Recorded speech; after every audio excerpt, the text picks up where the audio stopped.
We've got more schools than Division I, more fans than Division II, and more upsets than March Madness. There's 800 programs with over 11,000 games leading to 2 national championships. And we've been covering it all for over a decade. From Eastern to Occidental, from Puget Sound to Piedmont, from Southwestern to the University of New England, and from Hope to Calvin. Nobody covers Division III basketball like we do. At www.d3hoops.com.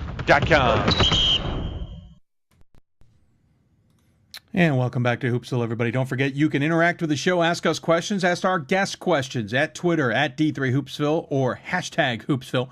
Also on email, hoopsville at d3hoops.com.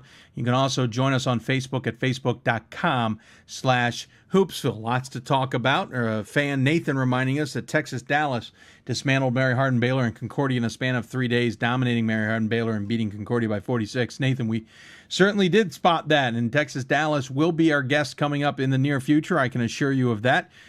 We just wanted to talk to the team that certainly was in the national scope last year, but Texas-Dallas playing really good basketball down there in the South. So you know how to get a hold of us. We certainly hope you'll take advantage of that as well. Lots to cover, and we'll keep going and moving along as we'll go back to the Hoopsville hotline. And joining us from Concordia University in Wisconsin is the women's basketball coach there, and it's Stacey Brunner-Jones. Coach, welcome to Hoopsville. Thank you, Dave. Thanks for having me. Absolutely. Appreciate you taking the time to join us. The team out of the Central region looking at 14-1 to start the year. I know you've got to be thrilled with that, though. We'll get to the ramifications of that, but you're 14-1 overall, 11-1 in the conference, certainly playing good basketball and rolling along. Your only loss was Wisconsin Lutheran back in mid-December, right before Christmas. Yes. We're pretty happy with where we are right now in the season.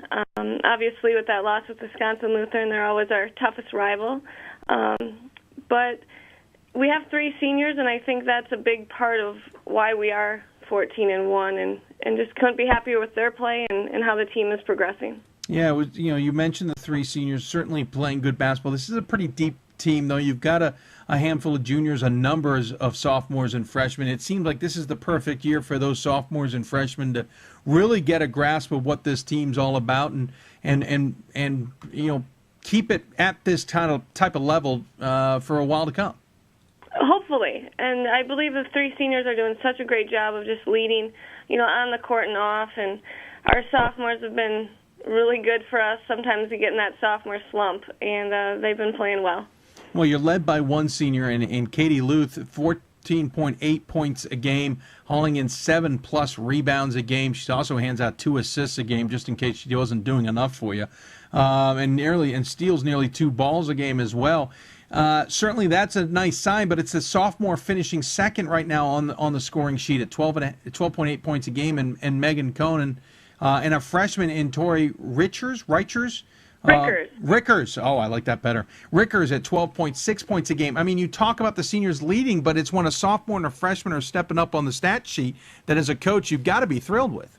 Definitely, and we kind of call them the Twin Towers. There's 6-footers, 6'1", and they play really well together. And Katie Luthi is such a tough matchup. She can play inside, she can play out. She loves to shoot the 3. She's left-handed. Has a chance to be Player of the Year, I think, if we continue to do well. So between the 3 of them, they're hard to guard. Man, it's certainly not to take anything away from the Parsons 10 points a game, Landgraf 9 points a game, Butler's putting in 6 points a game. It's just nice to see that collection. I know for you up there, of course, we should mention Luthi, by the way, also shoots from beyond the arc pretty nicely, as well as Parsons. But this is a team that, 14-1, not getting any votes in the top 25 for D3Hoops.com right now. Sits in the conference 11-1. You have wins over Augustana. You beat La Crosse earlier in the season. What's do you think may be the determining factor with this squad? What do you think's the reason that you guys just haven't taken that step to, with just one loss to garner is the word I'm looking for, some national attention? Well, that it's a little frustrating, but, we don't really pay too much attention to it. I understand our conference isn't a super strong conference at this point. I do trust that all of our coaches are trying to make the conference better. But, I mean, really we just have to keep playing hard. I think our non-conference schedule was tough. That game against La Crosse was one of the best games I've been a part of as a coach. And I think we just got to keep proving it by winning, and hopefully that will happen. Certainly the conference, as you point out, is sometimes of a challenge. You're sitting on top right now, 2-game lead on Wisconsin Lutheran, who was basically your arch nemesis last year, to say the least, and knocking you guys out of the conference tournament or late in the season. Alverno is in the conversation, and Milwaukee Engineering, all of those teams with more than 10 wins, or 10 wins or more, I should say. And of course, there's Aurora and Edgewood as well. This is a conference, as you point out, probably doesn't get all the attention. Granted, changing the name this year maybe got some extra attention for you. What do you think needs to happen for you guys to break that stereotype, I guess? Does a team from this conference have to make a really deep run in the NCAA tournament? I believe so. You know, Lutheran and us have both won one game in the NCAA tournament, and I think that is going to be, you know, the next level. We need to keep pushing and trying to get to the next round and the next round, and obviously our bottom schools need to continue to improve their programs. And the biggest thing is scheduling tough non-conference, you know, schedule, which Lutheran did, and I believe we did, and hopefully I think the more and more we continue to win and put up good numbers, I think the respect will come. The schedule ahead for you guys features, after the win over Rockford, you're going to have on the road at Edgewood, then back home against non-Division III Concordia, Nebraska. Of course, that one being at home is smart. We'll talk about the reason for that in just a minute, followed by a second game next weekend, and then you're at home against Wisconsin Lutheran. That all rounds out January. Certainly conference play is the most important. Those games against Edgewood and Wisconsin Lutheran, I'm sure that the team is focused on, especially that one on the 29th. Definitely, and obviously I'm sure you're going to talk about the CIT, Yep. But that's the hardest thing as a coach in my position here at Concordia, trying to keep us focused and just one game at a time. And everyone here on campus is talking about CIT, but we're talking about Edgewood College on Tuesday. And you know, one thing I really appreciate and love about our team is just the worker attitude, and we, you know, have a scout and do film on every team that we play, no matter what their record is, and so we just keep plugging away one day at a time. Yeah, you mentioned the CIT, and that's what I was kind of transitioning into. You got a conference game followed by the CIT, and then get back into conference play. And of course, in our world, it's at an interesting point of the year. Late January, when everybody's neck deep in conference action, you guys will take a side to that, play in the 63rd annual, hosting it at your place. Of course, it's a men's and women's tournament, we should point out as well, taking place this weekend. Pretty big tournament in the sense of how long it's gone, but at the same time, this is one of those, all Concordia events, and I should point out from others, Concordia, Michigan, Concordia, Illinois, Concordia, Nebraska, Concordia, Wisconsin.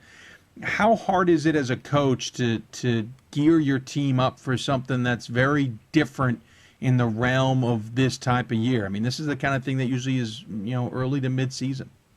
Well, I have to say, when I got the job 10 years ago, I hated it. I thought it was horrible and a horrible time of the year, but I've grown to love it. It is a wonderful tournament, really, really good talent, and just all four schools bring their band, bring their cheer teams, their dance teams. It's packed every game. So it's a great atmosphere, a great tournament, and like you said, I think it's the second longest running tournament besides the NIT. So it's got a lot of history, and we're excited for it when it gets here. Of course, this has been around for a long time, as we mentioned, 63 years. Of course, it's played in January. It's a little bit different, as we mentioned, for everybody else, but it's a wide-ranging tournament, and so you get to see a wide-ranging amount of teams. And, of course, hosting it probably takes a little bit less pressure off your team, but not less pressure off you as a coach. But though I know you guys are well supported by the infrastructure at Concordia to pull this off.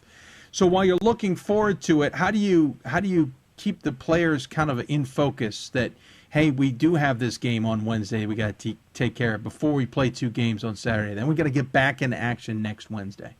Right. Well, we give the CIT itinerary last week after we played a game, so then we could talk about it for about 15 minutes and then be done with it. And, it's like you said, it's really 3-4 days of full CIT. So it really helps for me that we have these 3 seniors that just keep us focused. And when we do play Concordia, Nebraska, which is an NAIA team, and they're ranked in the top 10, it's going to be a tough challenge, and we hope to be 15-1 going into that game. I was going to say that's the other interesting dichotomy here is you're going to be playing schools that aren't necessarily Division III opponents. So you're going to play somebody who has a different mentality, and they're, of course, got the same scenario. They're not playing opponents that are NAIA, as you point out, and going into, kind of taking a step out of things. How do you prepare in that sense? Is this one of those where technically the game doesn't count in the eyes of the Division III world, at least for at-large bids or seeding? Is it one of those where you just want to play your best and the win or the loss is not as big a deal to you? Or is this one of those where, you know what, we're going to go win this thing even if it maybe takes a little bit extra from us before we get back into conference play? I think it depends on each coach in the tournament. I take the approach of, it's just another game. Well aware that especially the freshmen and sophomores are probably, super excited and that kind of thing. But if we lose, you kind of take it like that. It was just a game. It didn't count. We got to move on. If you win it, which we won it once since I've been here in 2007, and then you love it, and it's a lot of fun. Like I said, every president is here. All the professors. It is a really, really unique, cool event that we're lucky to have. It's just like you said, in January it's a little bit tough in the schedule, but if you lose, you move on, and if you win, you celebrate it for one night, and then you go to the next conference game. Has there been any talk about moving this to another time of the year? Yes, mostly by me. We would love to do it in November, but then they say there's not as many students on campus if we do it Thanksgiving. Yeah. Some of the D3 coaches say that then the NAIA schools would have an advantage because they've played a lot more games, which I argue they already have an advantage when they're given scholarships. But True. I would say in every coaches meeting that I've been in 10 years, it is brought up, but it hasn't changed. Interesting. Well, certainly looking forward to seeing how this team does, not only in the season, but certainly in this event. It's certainly one of the more unique things in college basketball, and I'm going to support and celebrate that to be sure, because it's fun to watch how everybody kind of interacts in those games. Of course, you'll take on Concordia, Nebraska, as you point out. I'm sure you love that draw when everybody worked it out on the 24th, and then on the Friday you'll play either the winner if you win or the loser if you lose. And, of course, right back into play against Wisconsin Lutheran. I do have to ask, though, what's it like with the conference? The NACC, certainly this isn't new to them. They understand you got to give you guys the weekend here, but at the same time, that usually presents some other scheduling challenges for you guys. Well, since Concordia Chicago is also in the NACC, right, they schedule that game during that weekend of CIT. So, okay. So they do a good job of making it not as uncomfortable for the rest of the teams in a conference. Yeah, you did play Concordia Chicago back on the 23rd of November, of course. That was like the random game, and then a week later played another conference opponent. So certainly they work it out to make it work for you two teams, to say the least. Hey, Coach, appreciate you taking the time to join us. Certainly going to look forward to seeing how this all works out for you guys, not only this weekend. If anybody's in the Wisconsin area, definitely check this tournament out. It could be some good basketball. As you point out, Concordia, Nebraska is a solid team as well. And, of course, looking forward to seeing how the conference works out for yourselves as well. Big game against Wisconsin Lutheran looming in over a week, but we won't get you too distracted on that, Coach. As always, we give the coach the final word. Any final thoughts you want to share with those who may be tuning in? Well, I just want to thank you, Dave, for having us on your show today. It's great to have this recognition, and just for all the NACC coaches, I just wish them the best of luck, and all of our fans for thinking and supporting us, and thanks for all you do for Division III. Well, thank you, Coach. Appreciate it. Especially makes it easier when coaches can come on the show and chat with us. Good luck the rest of the way, and we'll talk to you soon, I'm sure. Sounds great. Thank you. All right, take care. Coach Stacey Brunner-Jones joining us here on Hoopsville. Really interesting tournament, the Concordia Invitational Tournament, being hosted by Concordia, Wisconsin this year, 63rd version of it. Again, they'll take on Concordia, Nebraska, and of course Concordia, Chicago, and Concordia, Michigan will take each other on in the other game. The winners will face each other on Friday. The losers will face each other on Friday or Saturday, I should say, before they get back into action against Wisconsin Lutheran.